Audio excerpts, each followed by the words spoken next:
Santa Fe avanza. Gobierno de Santa Fe.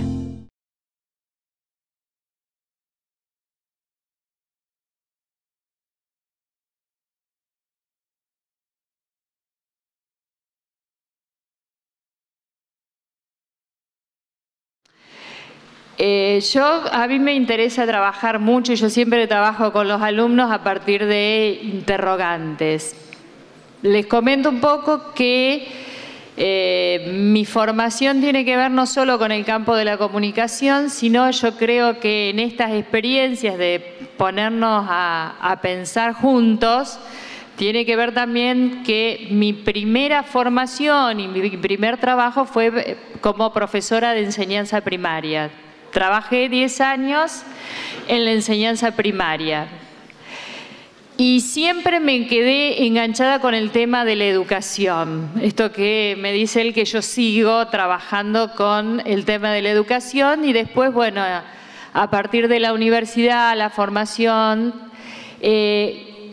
amalgamé estas cuestiones y siempre se me plantea el desafío de cómo pensar los medios. Pensarlos, que los pensé ya desde mi práctica como alumna, desde mi práctica como docente en los distintos niveles educativos. Soy de esas personas que ha pasado por varios niveles educativos trabajando con alumnos, que me parece que es lo más rico, ¿no? Es lo que nos permite ese ida y vuelta, ese mirarnos, ¿no? Y me interesaría compartir este interrogante que no es mío, sino que es una frase que circula en muchas conferencias que tienen que ver con qué hacer con las tecnologías. Y entonces dice, escuelas del siglo XIX, docentes del siglo XX y alumnos del siglo XXI. Estamos en un proceso, yo diría, de crisis en el sentido de cambio o de transformaciones. Y hay una anécdota que me parece muy rica comentar, que dice que si un cirujano del siglo XIX entrara en un quirófano del siglo XXI, no podría desempeñar su actividad profesional, no podría operar. En cambio, si un profesor del siglo XIX entrara en una de nuestras aulas, seguramente podría dar clase de la disciplina en la que fue formado. Es decir, si hay algo que ha permanecido en el tiempo, atada a la tradición, es la escuela moderna. La escuela moderna que además significó una cuestión de gran eficacia. Por eso es lo que perdura. El gran proceso de alfabetización se da gracias a la escuela moderna. Por lo tanto, vamos a tratar, o yo trato, de pensar en cuestiones de no criticar tanto esta escuela moderna y de apropiarnos. Como vengo del campo de la comunicación, trabajo mucho con las imágenes.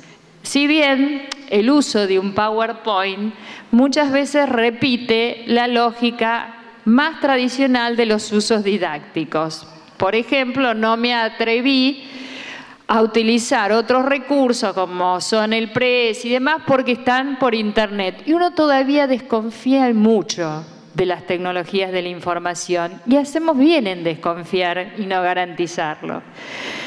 Entonces yo cuando pensaba, a ver, ¿con qué en esto de escuela abierta y de reproducción de nuevos formatos? Y muchas veces lo único que hacemos es mantener los formatos tradicionales, utilizando las tecnologías de la información.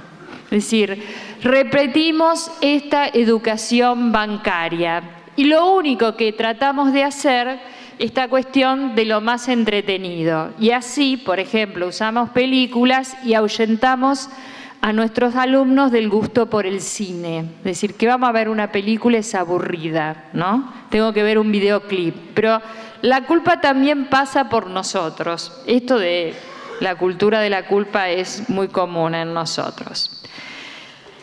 Entonces yo planteo esta educación y tecnologías de la información, educación y comunicación, es una cuestión que se viene dando a través de toda la historia nuestra como educadores y como educando. Y hay un largo recorrido. Esto no es nuevo. Yo disiento con esto de seguir etiquetando las nuevas tecnologías de la información. Me parece que tenemos que terminar, o por lo menos planteo yo, pensemos que las tecnologías de la información nacen con nosotros mismos y nacen con nuestra cultura, que es el modo de organizar el conocimiento. Es decir, planteemos cuestiones más amplias de pensar, y no solamente pensar en la televisión, en el cine y ahora en Internet y en San Google. Es decir, pensar las tecnologías más allá. Y esto no es nuevo.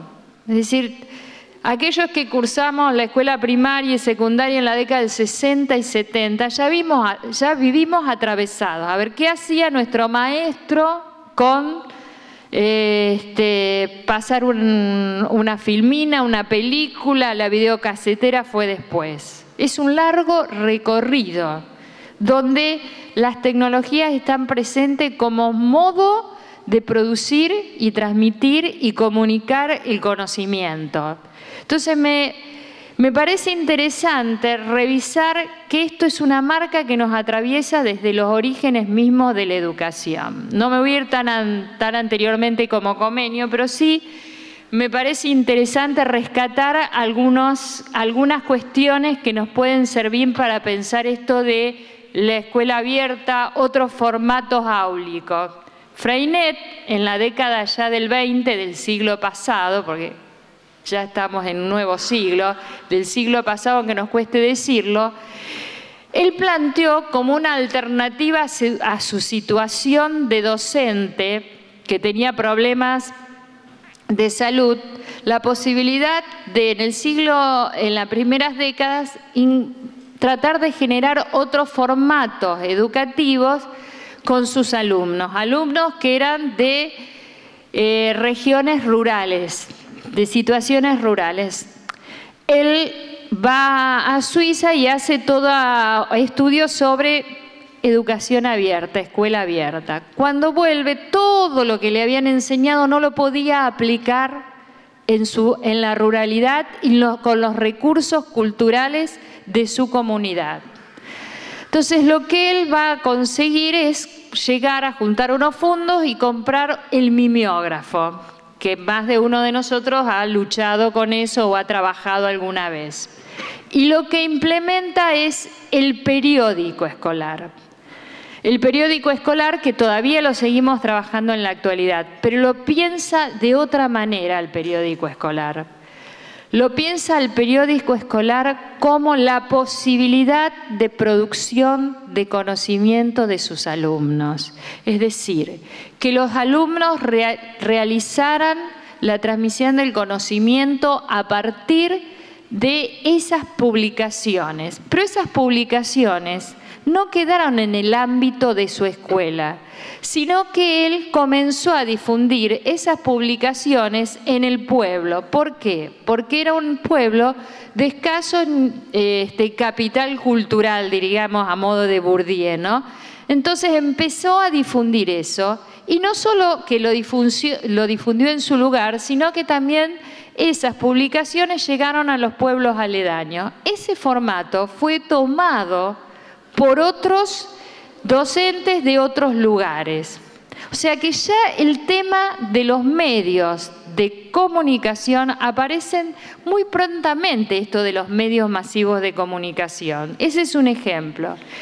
Y como contaba Pablo, Marshall McLuhan, investigador, catedrático, docente, cineasta en algún momento, experimentador fundamentalmente de diferentes cuestiones con las tecnologías y de pensar el conocimiento en relación a los lenguajes, planteó también en la década del 70 un libro que denominó El aula sin muros, es decir, pensar la escuela sin muros, donde el aula saliera a la sociedad, pero también permitiera el ingreso de la sociedad. Por eso él va a trabajar mucho esta idea de la construcción del conocimiento a partir de los medios masivos de la comunicación y, por supuesto, de la tecnología hegemónica del momento que implicaba la televisión.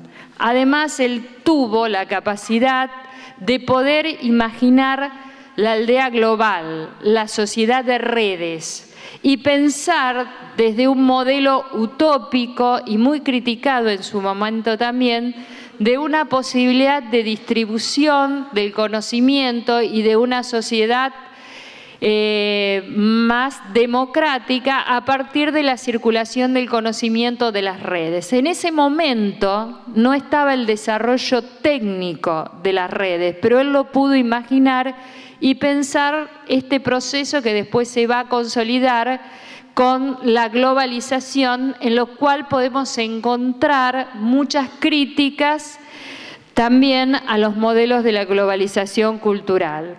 Desde el campo latinoamericano también me gusta retomar la tradición de Freire, donde va a plantear nuevos modelos de alfabetización cultural, que después también Kaplún va a trabajar, que es un investigador argentino que después va a ser su gran desarrollo teórico en el Uruguay como exiliado, donde van a plantear un modelo de educación dialógica, horizontal, y donde van a plantear como recurso a los medios de comunicación. Van a trabajar inclusive la apropiación de la posibilidad de producir en distintos soportes la transmisión de la comunicación de aquellos sectores que no tienen la palabra. También pensar esta cuestión. Nosotros cuando estamos trabajando tenemos que pensar en la palabra, que el otro también pueda dialogar, poder hacer conocimiento, generar conocimiento. Tal vez esa es una de las cuestiones que debemos retomar y pensar a la luz de esto que se denominan las nuevas tecnologías de la información. Esto no es nuevo y también podemos recuperar diferentes tradiciones. La tradición que se dio en la década del 60 y 70 con la incorporación de los usos masivos de los medios de comunicación, desde las experiencias como el cine, la televisión, la radio. Después de la Segunda Guerra Mundial se pensó la ilusión, y lo digo bien, la ilusión, de la posibilidad de extender el conocimiento desde una mirada desarrollista a través de los planes de alfabetización desde los modelos satelitales, viendo desde una visión no ya de producción del conocimiento del otro, sino desde una transmisión también de modelos, donde se transmitían los modelos de los países desarrollados. Pero sí se utilizaban los medios de comunicación, la educación satelital. Aparece ahí también la imagen de la educación a distancia para la formación continua y el acceso a diferentes sectores de la población del mundo donde no podrían otro modo de acceder al conocimiento. En nuestro país, en América Latina, hubo diferentes proyectos y a mí me gusta rescatar una experiencia que desgraciadamente no ha quedado muy documentada en la provincia de Santa Fe, que fue la teleescuela técnica, que era la enseñanza de la educación técnica a través de la televisión y que además permitió validar títulos a gente que trabajaban en la ruralidad y demás. Si bien tenía un modelo expositivo de transmisión, porque no sé si alguien llegó a ver alguna de esos programas televisivos, era el maestro que enseñaba y desarrollaba la clase expositiva. Sin embargo, más allá de lo tradicional, implicó toda una innovación y un impacto que desgraciadamente se perdió por situaciones históricas, políticas que todos conocemos. Hubo otros proyectos también que fueron La radio va a la escuela, donde también sirvió para pensar esto de qué podemos hacer con la radio, cómo podemos trabajar con estos lenguajes y apropiarnos.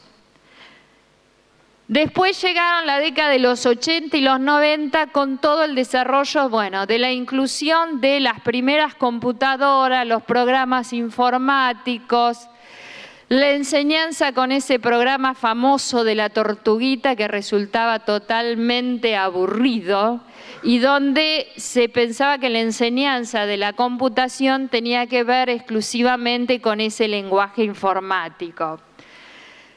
Esa fue una primera etapa y después, bueno, la inclusión de ciertos programas cerrados de hipertexto, simulación, que también funcionaban al mismo modelo que lo plantea el cine, donde auxiliares didácticos, entretenedores, y no pensarlo como una posibilidad de otros modos de organizar y producir conocimiento. Esto voy a ser muy reiterativa.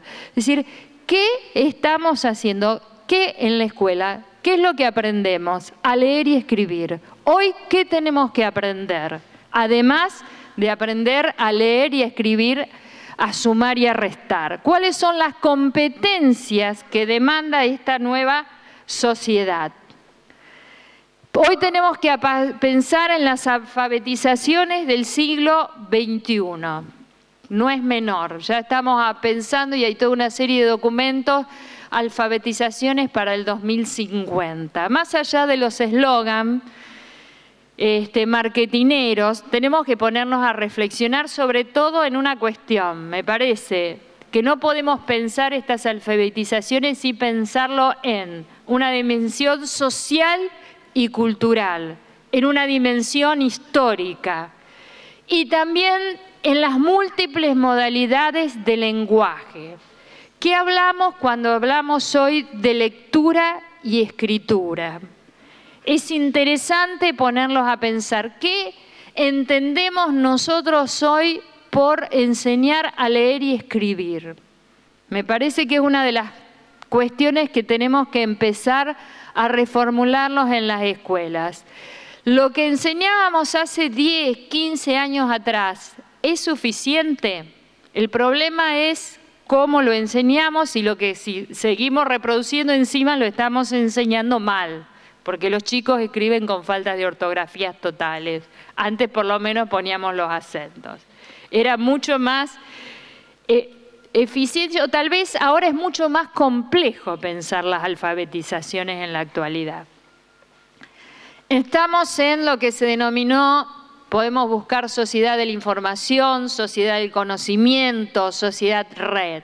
De acá, para no aburrir y con definiciones y demás, en este momento, pensar que la sociedad de la información y el conocimiento se han vuelto en el bien de capital de la sociedad en la que vivimos.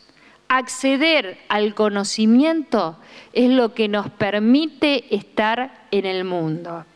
Aquella persona que esté alfabetizada en el conocimiento es la que va a poder trasladarse, moverse en la cultura. Es decir, el conocimiento es un bien, es lo que mueve al mundo. Podemos estar de acuerdo o no. En otro momento, el bien de capital fue el comercio, fue la tierra. Hoy, el bien de la sociedad de capitalista y de toda sociedad es el acceso a la información y al conocimiento, que además es inconmensurable. Ya no podemos pensar en un conocimiento repetitivo. Esa es otra cuestión. No es el modelo de conocimiento. Las redes de información atraviesan todo lo social, desde la economía, la historia, los movimientos sociales, la cultura, el entretenimiento, es decir, ha colonizado todos los espacios. Hasta en las situaciones más que tienen que ver con los aspectos más laborales, más tradicionales, como puede ser la industria, se trabaja todo con la digitalización. Un horno de fundición en la actualidad, aquel operario que lo maneje va a tener que reconocer modos de digitalización. El modo de medición de la temperatura de un horno de fundición se hace a través de mediciones digitales. Es decir, nos ha atravesado hasta en las actividades más instrumentales. Vivimos, por otro lado, en un mundo que jugamos entre lo global y lo local. No podemos decir que hay una sola cultura, que todos los modelos culturales son igualitarios, sino que hay diferentes culturas dentro de una misma sociedad. Además de establecer la diferencia entre lo rural, también tenemos que ver entre las prácticas y lo urbano, las prácticas locales y las prácticas de los consumos globales que se dan en la actualidad. Por otro lado, hay un proceso de homogeneización cultural diferente. Vamos a poder reconocer diferentes modelos culturales, tanto aquel que consume en una ciudad como Nueva York ciertas prácticas culturales de los adolescentes relacionadas con las tribus del rap, del rock, o aquellos que tengan que ver con las tradiciones más locales de los folclores epocales, que han encontrado en estos modelos de transmisión, de difusión, también valorizar las expresiones locales. Vivimos también en un mundo que el acceso tiene que ver con la inclusión y la exclusión. Desde diferentes políticas estatales se trata también de la inclusión en las alfabetizaciones a través de los modelos 1 a 1 de la incorporación de las computadoras. Y ahí llegamos a que nos han llovido las computadoras en las escuelas y estamos desesperados porque no sabemos qué hacer o porque no entendemos cuáles son las lógicas. ¿Para qué me sirve una netbook? O pensar simplemente el uso de una netbook sin ciertos procesos de accesibilidad a lo que implica, por ejemplo, Internet. Es decir, cómo pensar el uso si la voy a terminar usando como un cuaderno. Entonces, hay ciertas transformaciones que tienen que, por un lado, la accesibilidad pensarlo, desde el lado de lo instrumental que tiene que ver al acceso a las tecnologías. Desde el lado de lo emocional, si estamos dispuestos a que esas tecnologías nos accedan, o sea, trabajar con esas tecnologías. Las competencias que tenemos que tener con respecto al uso de esas tecnologías.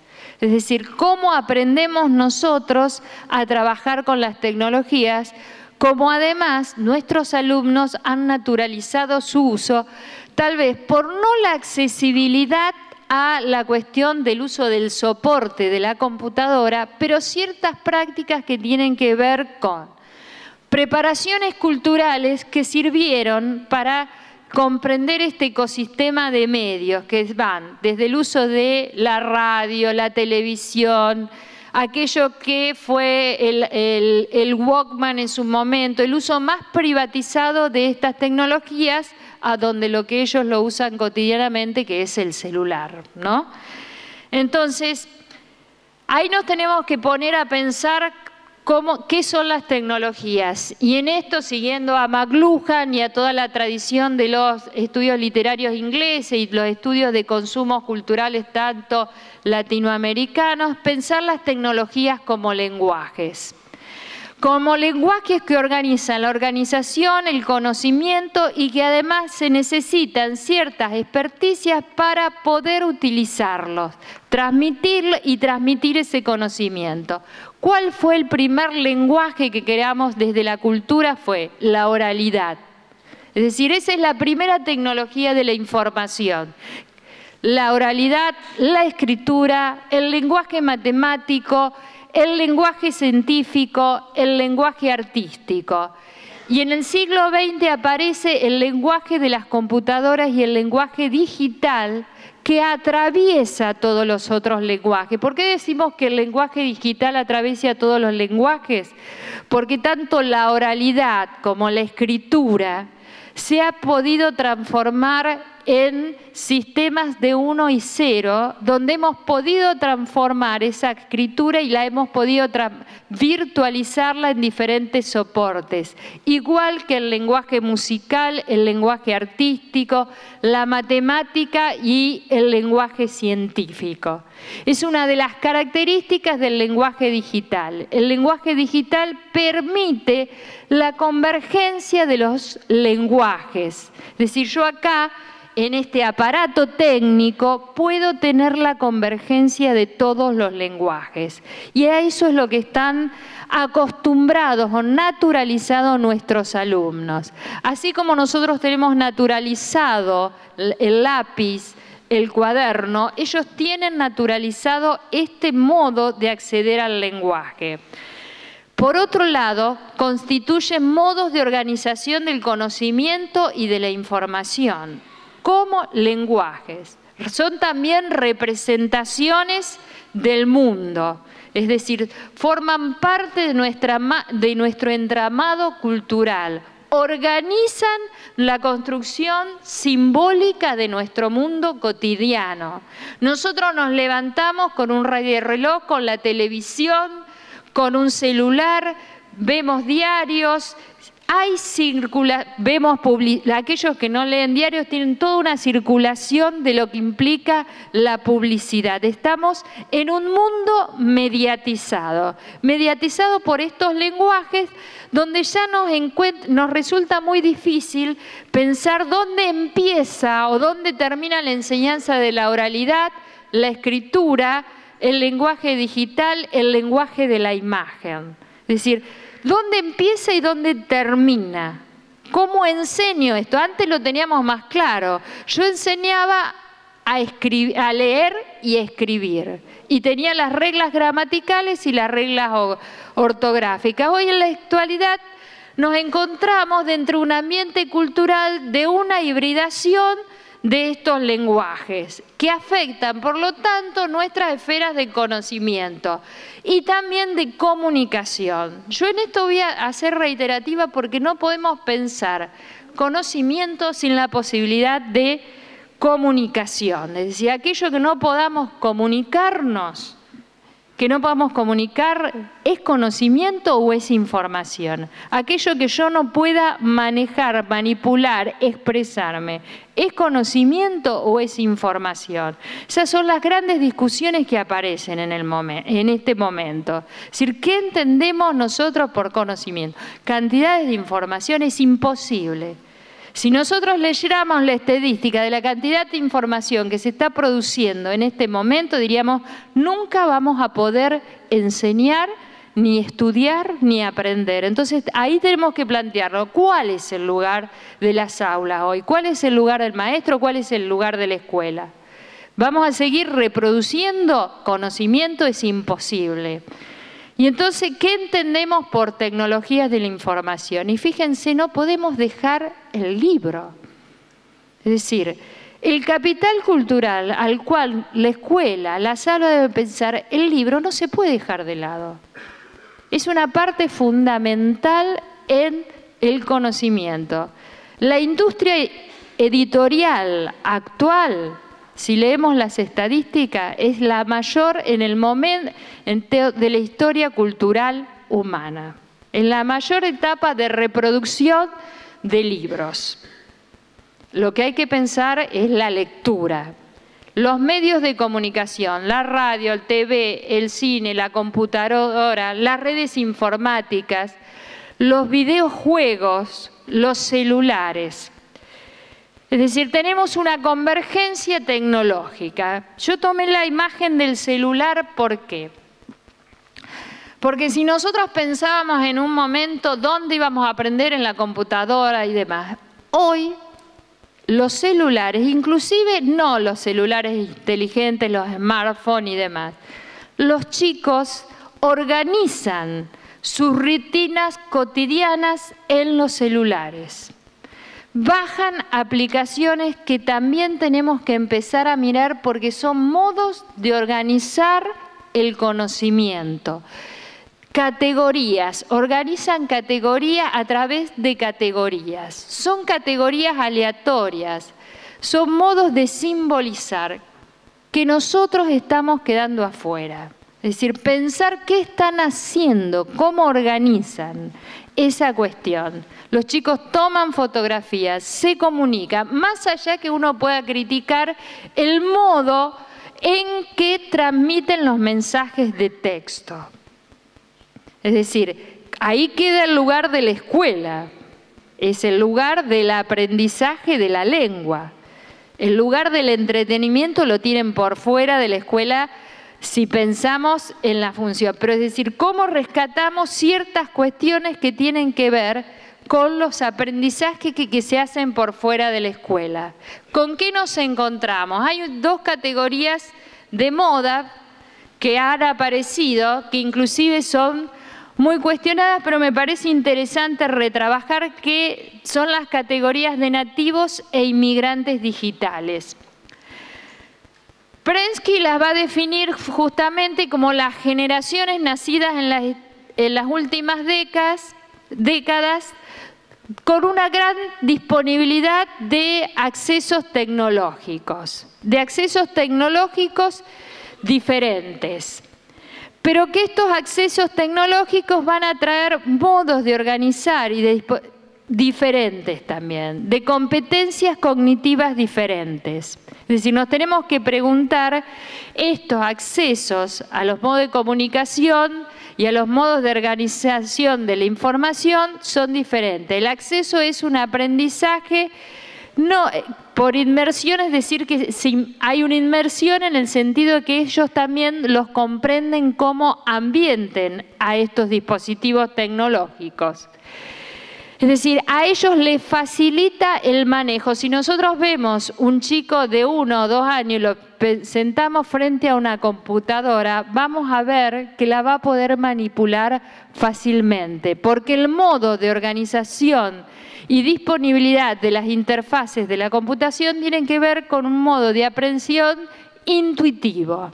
Nosotros estamos relacionados con un modo de aprendizaje secuencial, lineal, fragmentado en relación a la tradición del libro, porque es el modelo en que nos alfabetizamos. Hoy los nativos tienen otros modos y nosotros vendríamos a ser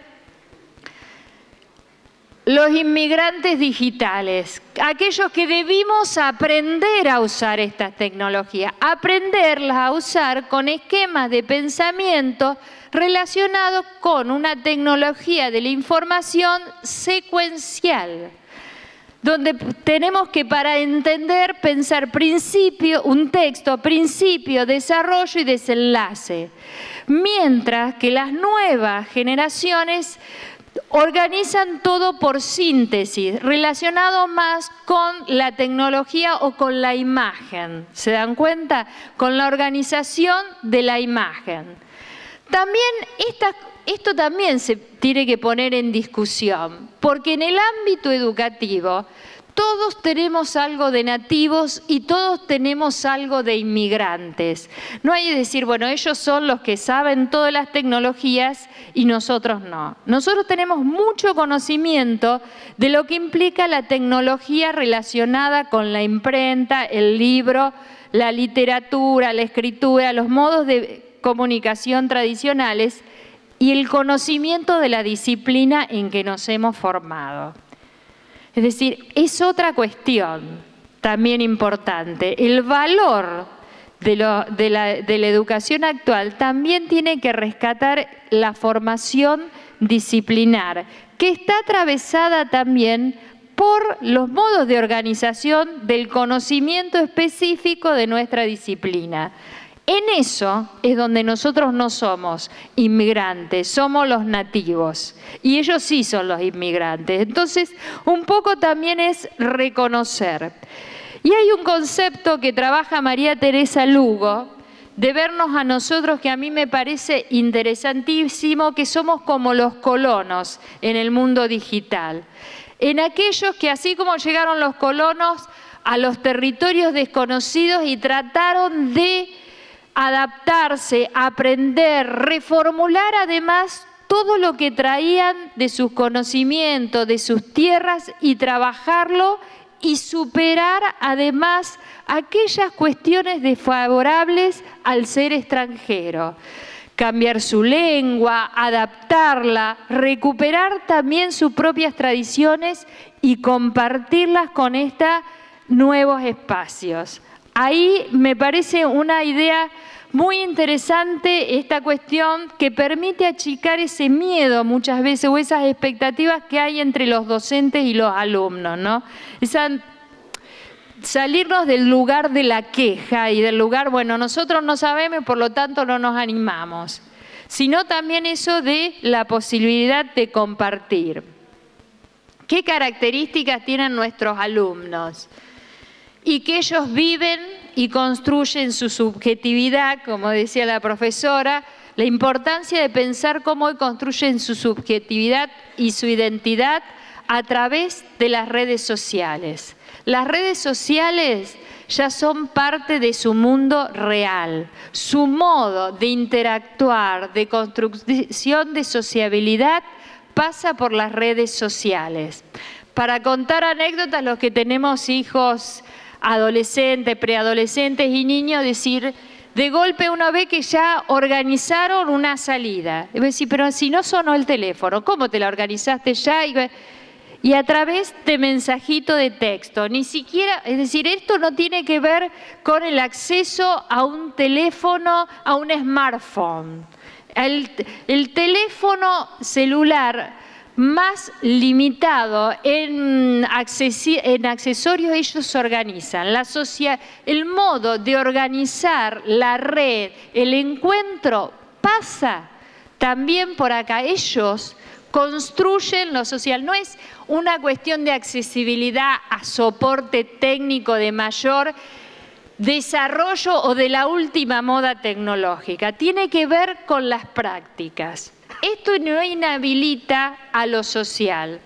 Murduchovic, en una investigación que hizo sobre el uso de las tecnologías de la información hace 4 años atrás, o 6 ya 6, justamente en una de las preguntas que hace en las encuestas tiene que ver es qué hacían ellos con las tecnologías, qué hacían con el celular.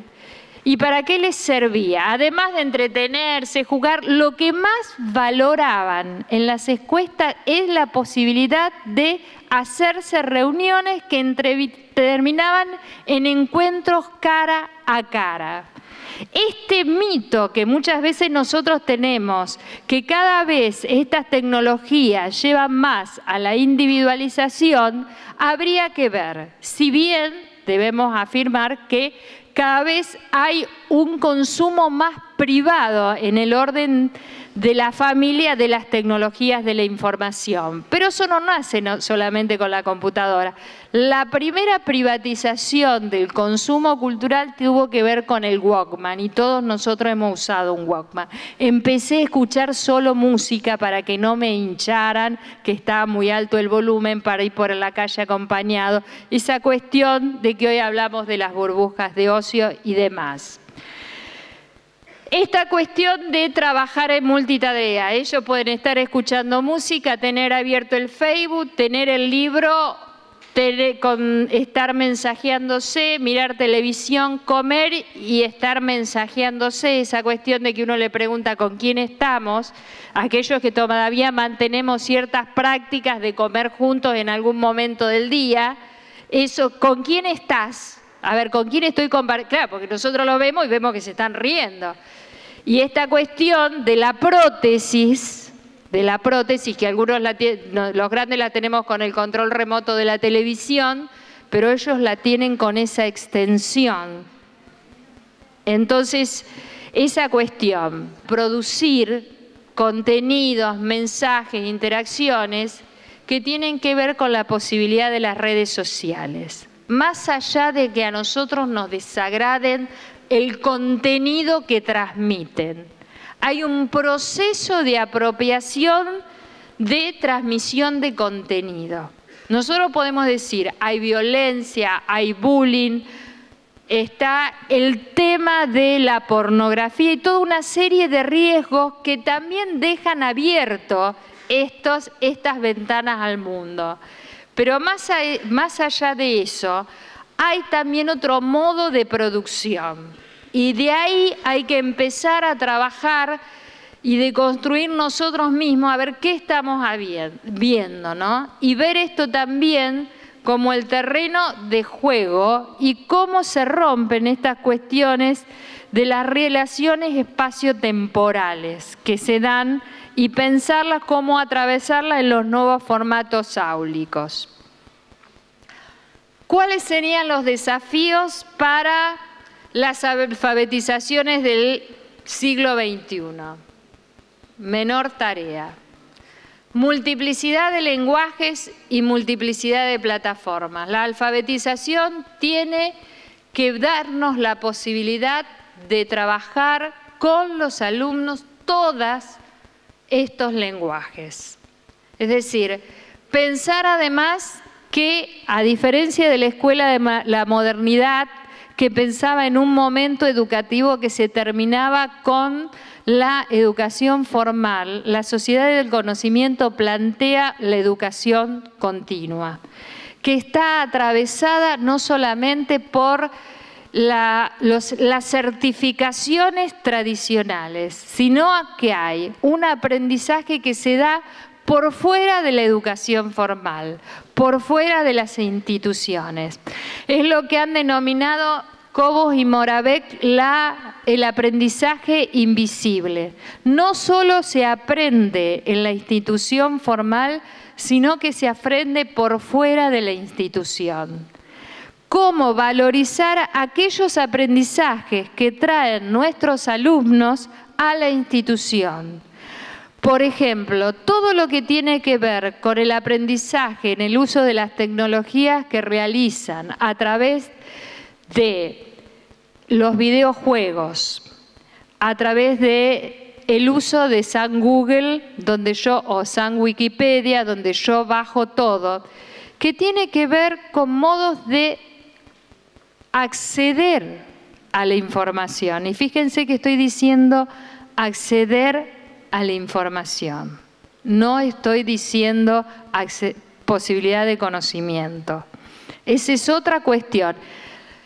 Ahí es donde tiene que tallar el nuevo formato de las aulas. Y también pensar cómo hacemos jugar esa relación entre el adentro y el afuera con esos conocimientos.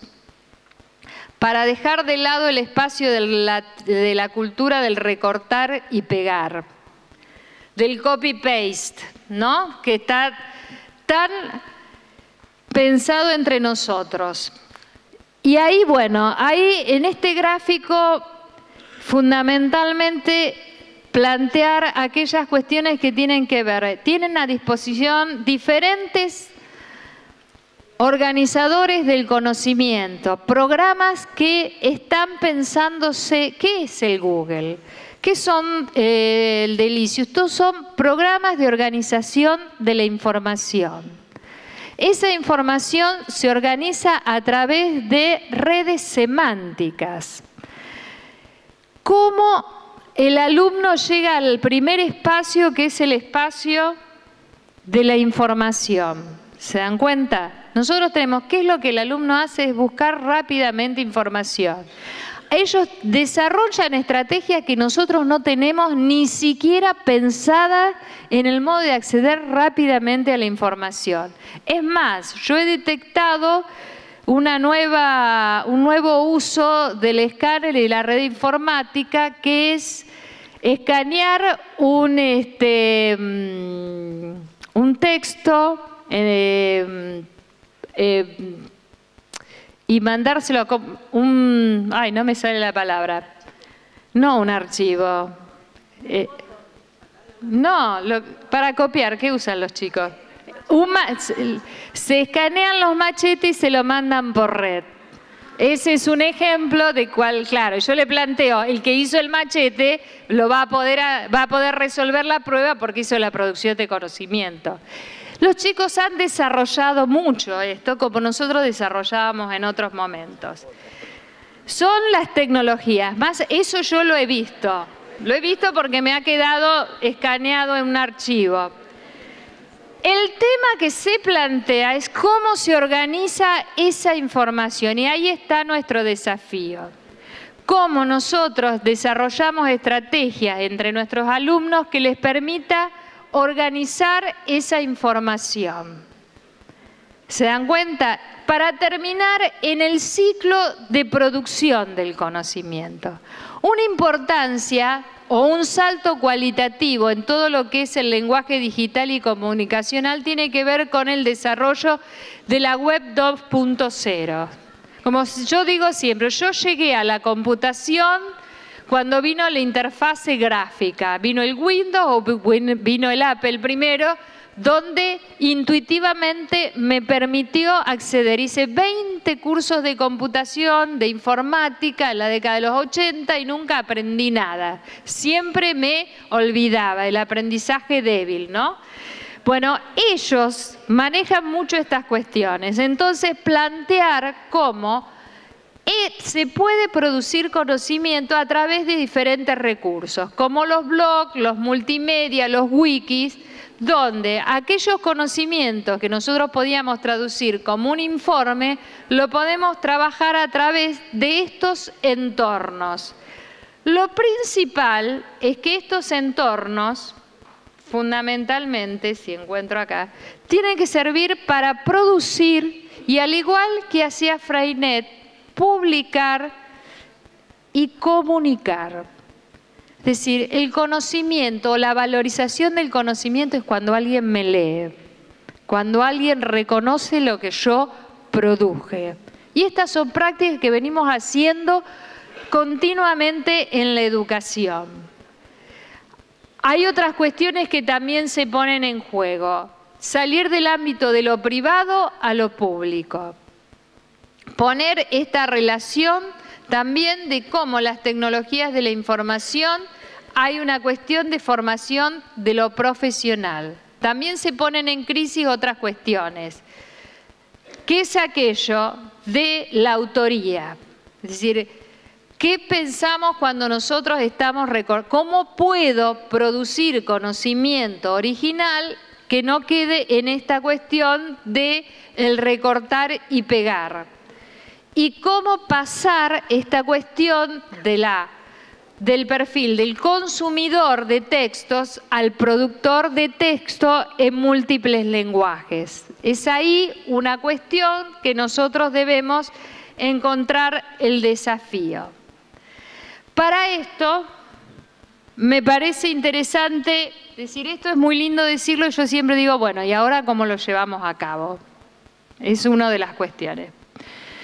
Primero, que seguramente en las diferentes escuelas que ustedes están trabajando, supervisan, van a encontrar múltiples experiencias donde uno realiza estas actividades. Tal vez lo que tendríamos es que reflexionar sobre nuestra propia práctica. ¿Qué es lo que está pasando en las escuelas? ¿Qué entendemos nosotros también por qué es lectura y escritura? La UNESCO ha hecho a principios del 2014 una publicación sobre el estado de la lectura en Latinoamérica, donde se ha visto las producciones de lectura en diferentes países de Latinoamérica. Y entre la agenda planteada a futuro, justamente es que para las nuevas alfabetizaciones las lecturas tienen que ver con la multiplicidad de los lenguajes que se ven involucrados. La lectoescritura tradicional, la matemática, el lenguaje científico, el lenguaje audiovisual, el lenguaje digital. Es decir, cómo se generan las nuevas prácticas de lectura. Y el nuevo proyecto en que se está trabajando los consultores de Naciones Unidas tiene que ver con que no se puede pensar la lectura sin la escritura. Entonces, la nueva línea de investigación que están trabajando tiene que ver la relación entre lectura y escritura. Escritura en la multiplicidad de lenguajes. Es decir, las tecnologías como lenguajes. Es decir, cómo llegar a producir. Esto es importante, el proceso de comunicación. Es decir, antes, ¿cómo sabíamos que un alumno estaba alfabetizado? Cuando se ponía enfrente y leía un texto en voz alta. Cuando resolvía un ejercicio de matemática. Hoy, ¿cuáles van a ser las posibilidades de pensar las alfabetizaciones? ¿Cuáles son las recuperaciones que tenemos que hacer de aquello que pasa por el afuera para potenciarlo en el adentro? Y desde lo que es la educación formal, ¿cómo impactamos en el afuera? Esto de pensar esa aula sin muro que decía McLuhan. Para ir cerrando, bueno, yo les voy a comentar algunas experiencias de lo que yo planteé como aulas abiertas. Lo primero que se empezó a utilizar a partir del desarrollo de la web 2.0, alguna de estas experiencias puede hacer que ustedes las conozcan porque son experiencias, y busqué experiencias que se desarrollan en el ámbito de nuestra provincia también. Lo primero que empezamos a usar, que era lo más fácil, fueron los blogs. Hubo un proyecto de la escuela que se llamó Escuela del Siglo XXI, que participaron 4 escuelas en la ciudad de Rosario y que se trabajó fundamentalmente con la idea de la radio, porque tecnológicamente era la tecnología, un concepto que me parece interesante que se trabajaba en los 60 y 70, que era la tecnología adecuada y que le estamos volviendo a retomar. Me parece a mí como interesante pensar que no es necesario tener el último desarrollo tecnológico. Armar una radio en la escuela es lo más simple que hay. Y además trabajar en la red con la radio y poder transmitir a través del lenguaje de unos programitas que se llaman podcasts, que los chicos lo saben manejar muy fácilmente, podemos hacer transmisiones de radio a través de la escuela.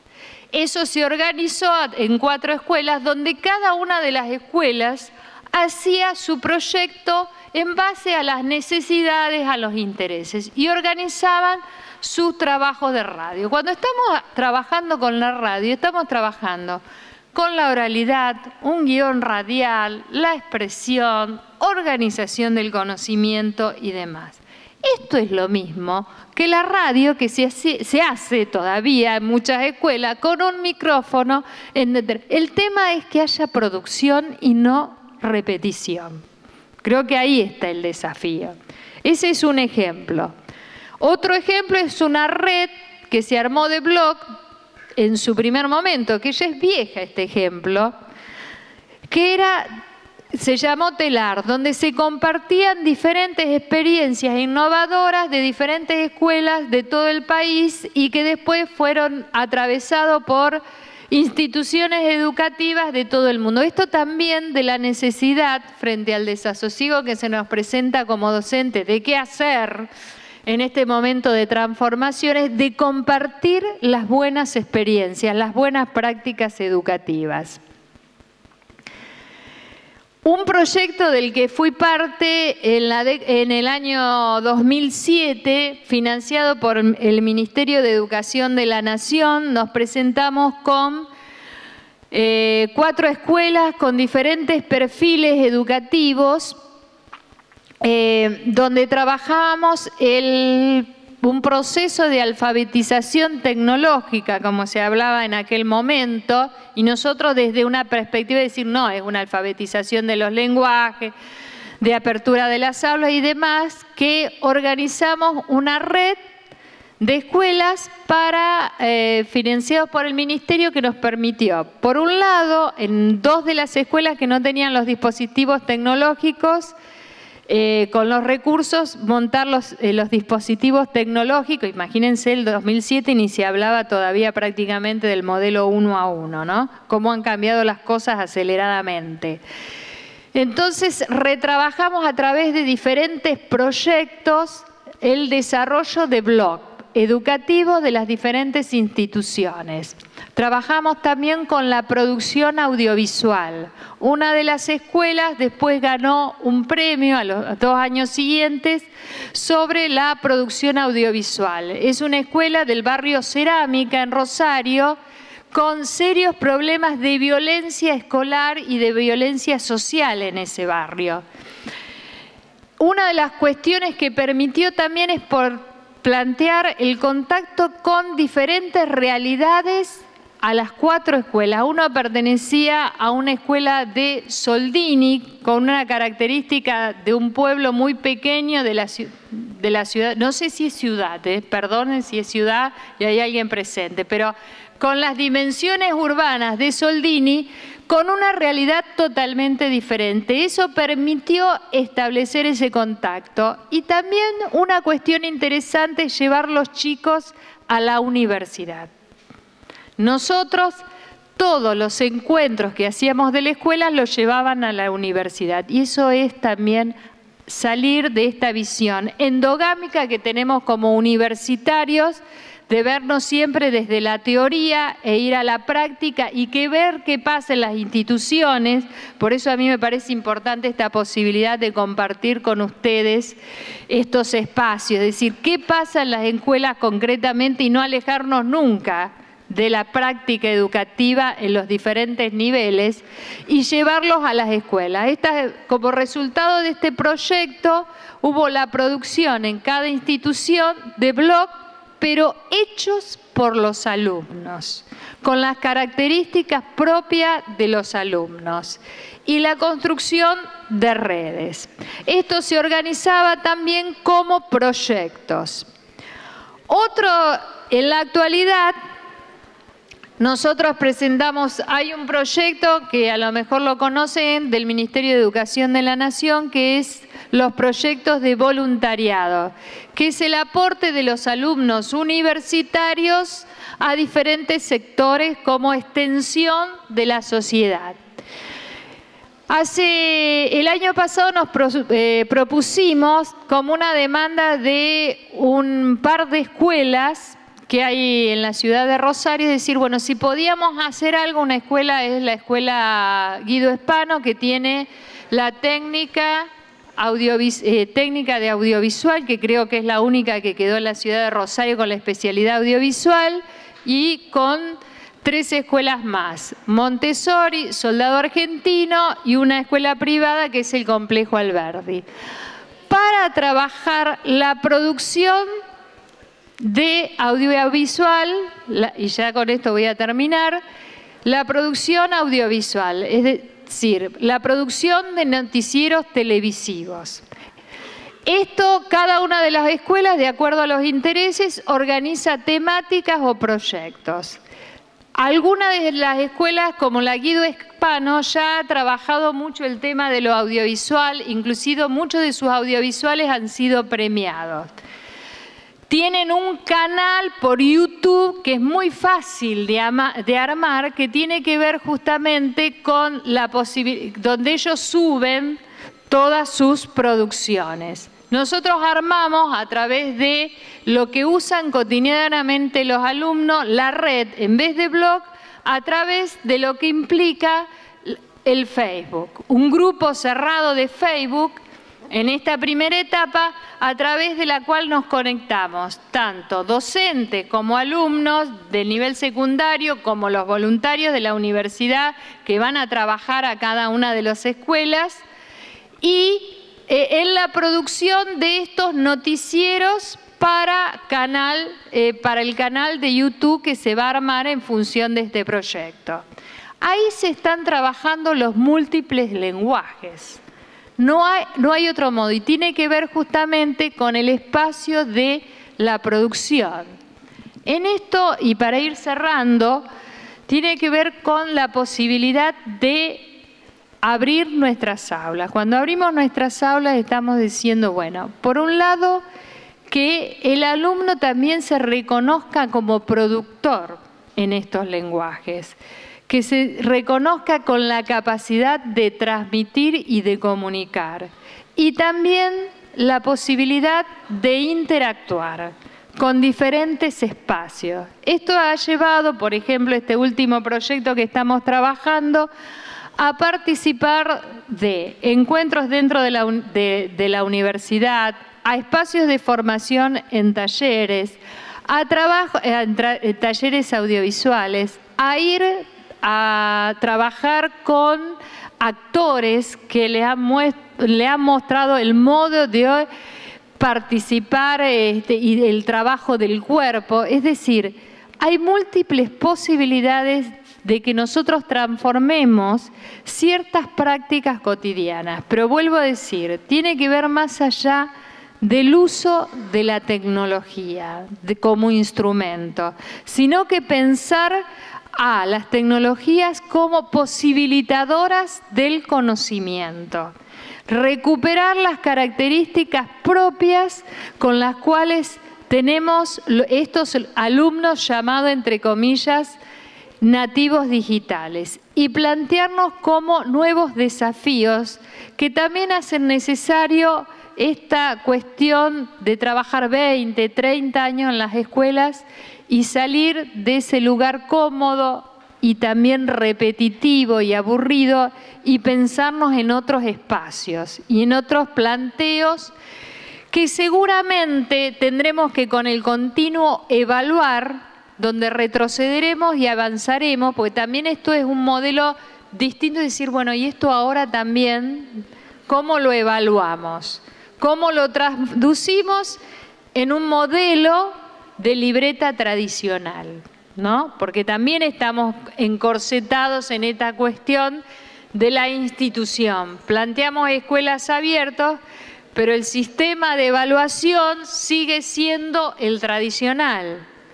Entonces, no solamente es complejo para los alumnos, también se nos plantea como complejo a nosotros como docentes. Acá les traigo un ejemplo, bueno, de el sitio donde ellos trabajan y suben sus diferentes producciones audiovisuales. Y otro caso, para cerrar, que es un nuevo modelo de lectura que se está haciendo, que a mí me asombró, y que tiene que ver con algo que se llama booktubers. ¿Qué es eso? A mí me llamó mucho la atención, no lo conocía, tuve contacto hace 2 meses a partir de una nota que apareció en la revista Enie y me puse a bucear sobre eso, pero es un fenómeno que se está dando. Son chicos que leen los libros de estas sagas en las cuales se han fanatizado mucho y que hay una difusión de la práctica de lectura a través de este tipo de sagas que a lo mejor nosotros desde la educación formal discrepamos bastante, que leen los libros y hacen los comentarios de los libros subiendo pequeños videitos en YouTube, donde hacen análisis, interpretaciones, crean personajes, cambian finales de libro y lo exponen en YouTube. Y ustedes dirán, sí, pero eso seguramente... ¿Qué es lo que pensé yo? Bueno, esos son los chicos que están acostumbrados a las prácticas de lectura. Lo interesante es que tienen miles de seguidores. O sea, hay chicos que siguen. Hace 2 años, el otro día leía la experiencia que en Guadalajara, en la Feria del Libro, el mismo equipo de la UNESCO que organiza estos análisis de la lectura, estos estudios de la lectura, en la Feria del Libro dice, bueno, para hacer una innovación los invitaron a que pensaran algo que acercara a los jóvenes, adolescentes y niños a la Feria del Libro a ver qué podían hacer. Y a ellos se les ocurrió decir, ¿y si traemos a alguno de estos chicos que habla, los convocamos?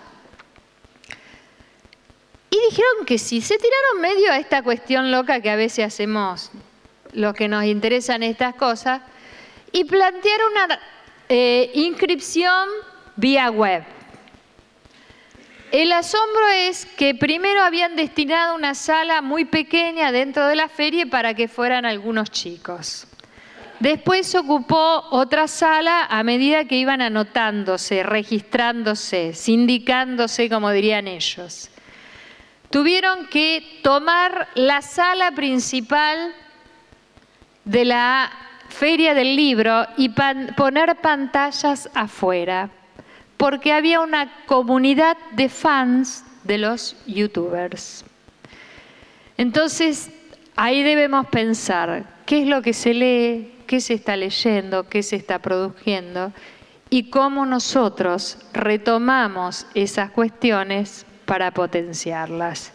Entonces, ahí me parece que también tenemos que entrar a bucear, a mirar en el afuera para recuperarlo, porque hay una experticia que tiene que ver con el conocimiento disciplinar que tenemos cada uno de nosotros y qué es lo valorable y aquello que podemos llegar a poner en juego en el momento de las escuelas y compartir dialógicamente con nuestros alumnos. Bueno, para no terminar, pues esto ya lo he dicho todo, sí quiero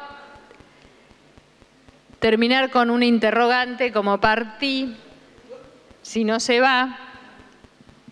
Yo planteo que el desafío está en las aulas, en unas aulas que atraviesan los muros y que nos podemos quedar en reproducir lo tradicional, videoclipsar la educación, esto de que sea todo un entretenimiento, una justaposición, una vertiginosidad, ya la tienen bastante por fuera de la institución. Innovar con visión creativa y crítica, y ahí está nuestro dilema y nuestro desafío, ¿en qué quedarnos? Y yo creo que tomar por el hacer, más allá de que nos equivoquemos miles de veces. Bueno, les agradezco. Para mí, que no quise agradecer mucho para no extender, pero es muy importante haber sido convocado y ponerme a disposición de ustedes para compartir experiencias y para ponernos en diálogo a ver de qué pasa en las aulas y qué nos pasa a todos, ¿no?, en estas nuevas transformaciones.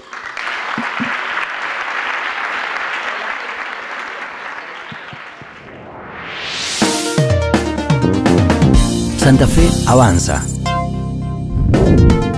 Gobierno de Santa Fe.